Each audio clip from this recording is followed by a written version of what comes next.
TRS నాయకులు RS Praveen Kumar పాత్రికేయుల మిత్రులతో మాట్లాడుతూ మాగంటి సునీత కన్నీళ్లు పెడితే అది ఒక డ్రామా సీరియల్ అని అన్న పొన్నం ప్రభాకర్ కి మహిళా కమిషన్ చైర్మన్ నేరెళ్ల శారద నోటీసులు ఇచ్చారా అని కేటీఆర్ మహిళలు బస్సులో ప్రయాణిస్తుంటే తను మాట్లాడకపోయినా కామెంట్ కు ఆయన నోటీసులు ఇచ్చి మహిళా కమిషన్ కు వచ్చేదాకా పట్టుబట్టారు కదా.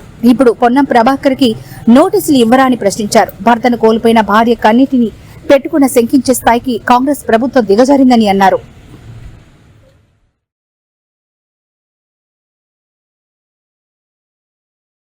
కార్యకర్తల ముందర చూస్తే భావోద్వేగానికి గురైంది.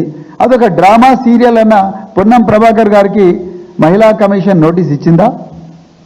నేరెళ్ల శారద గారు, మీరు మహిళా కమిషన్ చైర్పర్సన్ కదా, మీరు వెంటనే పొన్నం ప్రభాకర్ గారికి నోటీస్ ఇవ్వాలి కదా. పత్రికాముఖంగా బాజాప్తా ప్రెస్ కాన్ఫరెన్స్ పెట్టి చెప్తున్నాడు, ఈ సీరియల్ డ్రామాలు మాకు కూడా వచ్చు, ఈ కన్నీళ్ళని కూడా ఫేక్ కన్నీళ్ళని.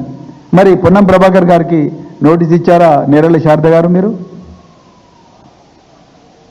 అంటే మీరు కేటీఆర్ గారు మహిళలు బస్సులో ప్రయాణిస్తుంటే చెయ్యని కామెంట్ను ఆయనకు ఆపాదించి మీరు ఆయనకు నోటీస్ ఇచ్చి ఆయన మహిళా కమిషన్ వచ్చేదాకా పట్టుబట్టిండ్రు కదా. మరి అలా పొన్నం ప్రభాకర్ గారికి నోటీస్ ఇస్తారో ఒక మహిళను కించపరిచినందుకు? అంటే ఎంత నీచ స్థాయికి కాంగ్రెస్ పార్టీ వాళ్ళు దిగజారిందంటే కన్నీళ్లను కూడా, భర్త కోల్పోయిన భార్య పెట్టుకున్న కన్నీళ్లను కూడా శంకించే స్థాయికి దిగజారిండ్రు. ఒక చిన్నారి కూతురు, ఆ అమ్మాయి తల్లికి సపోర్ట్గా పోతే ఆమె మీద కూడా క్రిమినల్ కేసు పెట్టిండ్రు. ఇంతకన్నా దుర్మార్గం ఏముంటుంది? నిజానికి మీరు క్రిమినల్ కేసు పెట్టాల్సింది ఎవరి మీద?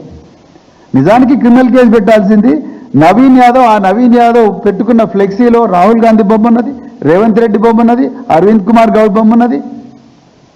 వాళ్ళ మీద కదా మీరు కేసు పెట్టాల్సింది. ఎలక్షన్ కమిషన్ సింబల్ వేసి మరీ పెట్టిర్రు.